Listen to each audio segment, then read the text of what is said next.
Assalamualaikum warahmatullahi wabarakatuh. Apa kabar Sobat Beyond Education semuanya? Semoga kita dalam keadaan yang sehat walafiat. Pada kesempatan kali ini kita akan mengangkat sebuah tema yang sedang viral ya. Nah, tetapi apa yang viral ini bukan dalam keadaan yang baik-baik saja. Dan semoga ini semuanya bisa menjadi pembelajaran. Oke, Pak Afi, apa yang ingin kita bahas, Pak? Baik Pak, sebagaimana video yang di depan tadi Pak, ya cukup ngeri Pak ya. Beberapa daerah bahkan termasuk angkanya udah sampai mencapai ribuan Pak. Yaitu anak-anak remaja yang masih usia sekolah, yang dia sudah ya setidaknya mengidentifikasi dirinya sebagai LGBT. Untuk lebih detailnya mungkin pemirsa bisa Google apa itu LGBT gitu ya, atau LGBT, itu bisa lebih detail lagi informasi yang dicari gitu. Tapi kita concern kepada LGBT di kalangan remaja, yaitu anak-anak siswa sekolah bahkan mulai dari SD Pak, SD, SMP, SMA.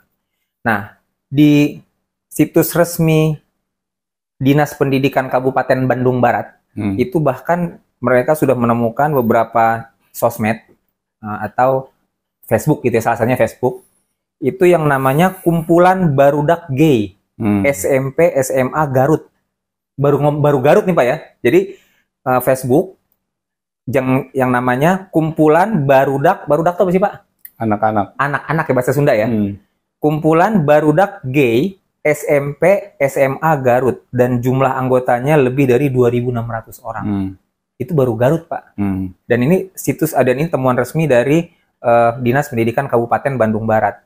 Ya kita berarti kalau ngomongin yang lain ya terlalu panjang kalau dipaparkan di sini kan kita ya, padahal Garut sendiri kan apa ya, itu daerah yang bisa dibilang bukan kota yang kayak Bandung sebagai ibu kotanya Jawa Barat kan. Ya maksudnya nggak terlalu modern kota gitu ya. Kecil lah. Kota kecil kayak gitu, tapi sudah terpapar dengan hal betul. Seperti itu ya. Biasanya kota-kota kecil seperti itu lebih religius gitu ya, nggak terlalu pergaulan bebas. Beda sama di kota. Berarti kalau Garut aja segitu, Bandung seberapa? Gitu kan kira-kira. Apalagi kota besar. Apalagi Jakarta, udah nggak usah tanya kalau Jakarta udah paling besar kan. Nah, maksud saya begini, seingat saya waktu saya dulu SMP SMA gitu ya, ya mungkin SD masih belum tahu apa, belum akil balik juga ya, belum paham yang kayak gitu-gitu. SMP itu saya dan juga SMA, kalau ngelihat cowok yang agak-agak melambai gitu, itu pasti ya kemayu, itu kan pasti dicibir, lu kenapa sih lu gitu. Jadi ada sesuatu yang kelihatannya aneh gitu Pak, dianggap nggak normal dalam tanda kutip ya, dianggap nggak normal gitu. Jadi itu lu kemungkinan dan kecenderungannya memang dibully Pak. Lu dasar lu bencong lah, dikatain bencong, dikatain banci misalnya, itu cowok gitu ya. Atau ada juga cewek tomboy gitu kan. Cewek tapi jago berantem, dasar cewek tomboy gitu. Nah, sekarang ini udah semakin Pak, udah semakin saru dan udah semakin susah dibedakan. Artinya gini, memang alhamdulillahnya negara kita belum seperti negara luar atau barat yang melegalkan LGBT. Bahkan mereka boleh nikah sesama jenis. Alhamdulillah kita belum seperti itu Pak. Tapi menurut saya itu benteng terakhir Pak. Jadi kalau misalnya nanti lama-lama ini komunitas ini semakin banyak, yang Facebook kayak gini maupun yang menampakkan dirinya nanti baik itu di sosial media maupun di dunia nyata, ya tinggal tunggu gongnya aja. Bisa jadi nanti pada akhirnya kan kita negara demokrasi katanya, kan berarti harus demokratis dong gitu kan. Nanti kalau udah makin banyak anak-anak yang seperti ini dan mereka punya suara banyak, apalagi nanti ada yang masuk parlemen misalnya gitu, mereka bisa mengubah undang-undang. Gitu. Nah itu menurut saya itu ya sebagai orang beragama maupun orang yang dalam tanda kutip normal ininya orientasi seksualnya gitu. Nah itu akan sangat berbahaya sekali gitu Pak.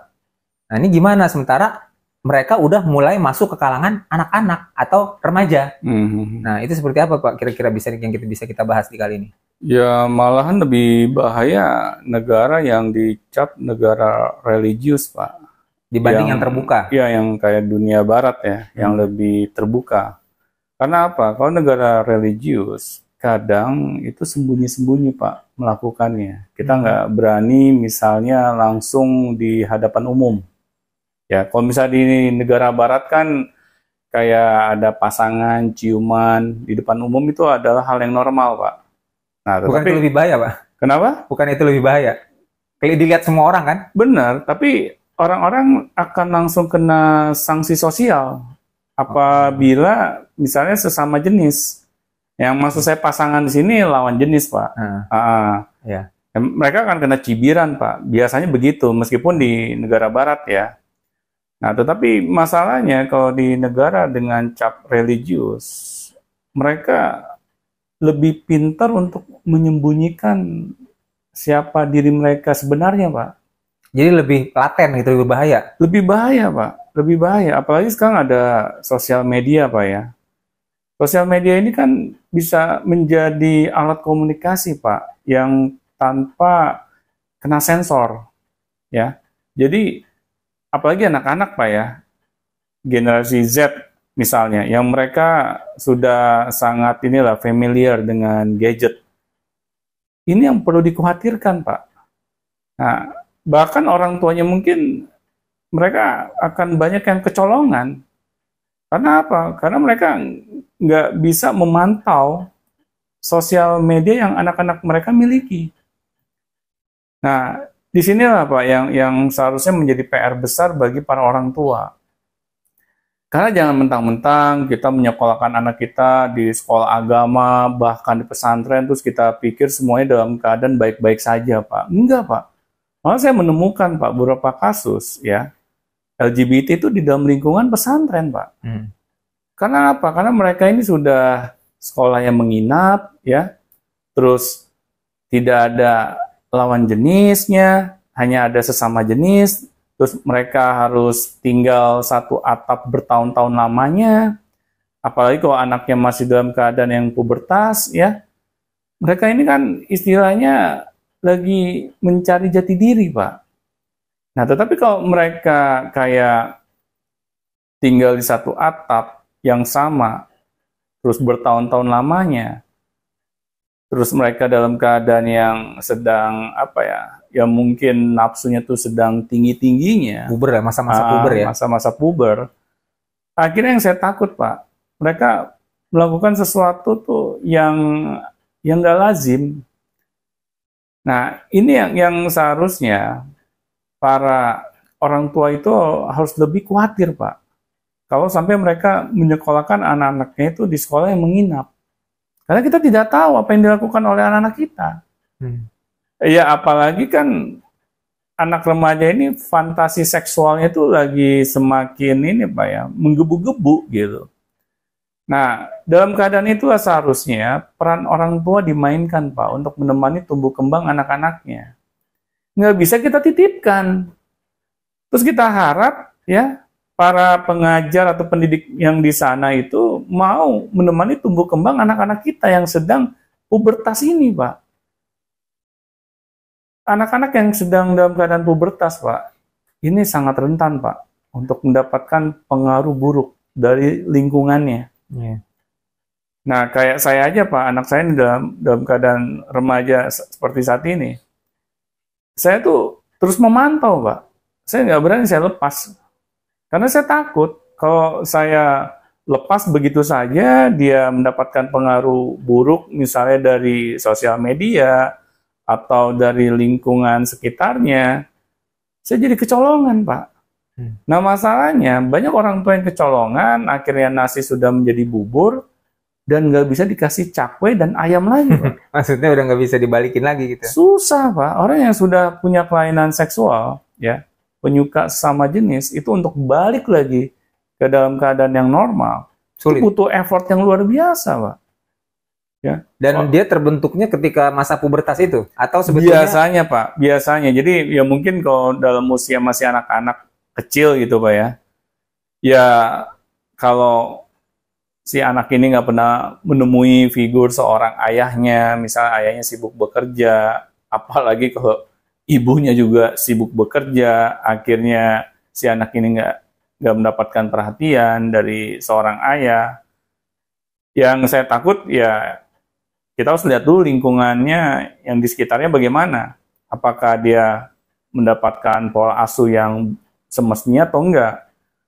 Nah, kalau usia anak-anak itu masih bisa, Pak, segera kita perbaiki. Kalau anak kita melenceng misalnya, tiba-tiba anak kita laki-laki kok main boneka-bonekaan, main masak-masakan, ya, itu kita bisa segera, Pak, atasi, ya. kita bisa kasih tahu kamu anak laki-laki nak, ya anak laki-laki itu nggak boleh misalnya main boneka-bonekaan, kamu harus main pedang-pedangan misalnya. Ya, Kalau tapi masak-masakan nggak apa-apa, Pak. Chef Juna nggak apa-apa. ya tapi kan kalau misalnya anak kecil, ini kan yang saya takut Pak, misalnya di lingkungannya itu teman-temannya perempuan, ya. Terus si anaknya ini melihat teman-temannya itu pada main masak-masakan, dia ikut-ikutan.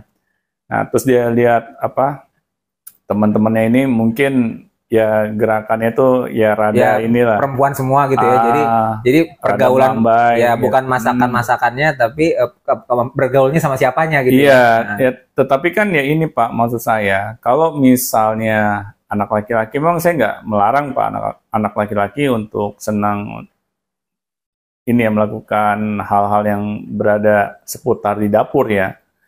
Nah, tetapi masalahnya kalau si anak laki-laki ini nggak punya figur yang lain Pak, ya, kecuali teman-teman yang di dalam lingkungan itu hanya perempuan semua. Nah, akhirnya dia secara di alam bawah sadarnya Pak, itu mengikuti pola perilaku teman-temannya. Ya kayak tersuggest, kayak tersugesti gitu ya. Ya. Kayak misalnya kan banyak istilahnya banci salon tuh Pak. Mhm. Jadi kayak yang dia kerja di salon, tadinya sih laki-laki beneran. Tapi karena di salon di salon kan mencukur atau menangani rambut perempuan terus tuh, kliennya perempuan, ngobrol perempuan, akhirnya dia jadi kayak perempuan laki padahal ada laki. Juga yang kerja di salon cowok tapi masih suka lawan jenis, ada juga Pak. Jadi nggak semuanya banci. Nah, tetapi kan kesannya yang dibawa oleh beberapa pekerjaan ini itu adalah pekerjaan yang seharusnya dikerjakan oleh perempuan. Ya. Nah, masalahnya anak kita kuat iman nggak? Ya.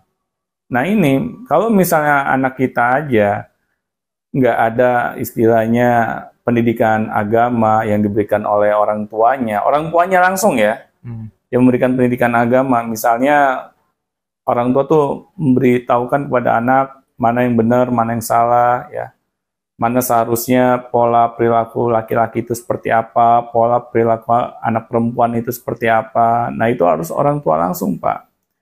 Nah, tetapi ketika orang tua nggak memainkan perannya, ya, padahal di agama saja sudah diberitahukan, Pak, bahwa madrasah pertama itu adalah keluarga, ya. Jadi kalau orang tua nggak mau memainkan perannya, hal ini dilepas semua kepada lingkungan atau kepada pihak sekolah, akhirnya nggak aneh, Pak, kalau anak kita itu gampang terbawa.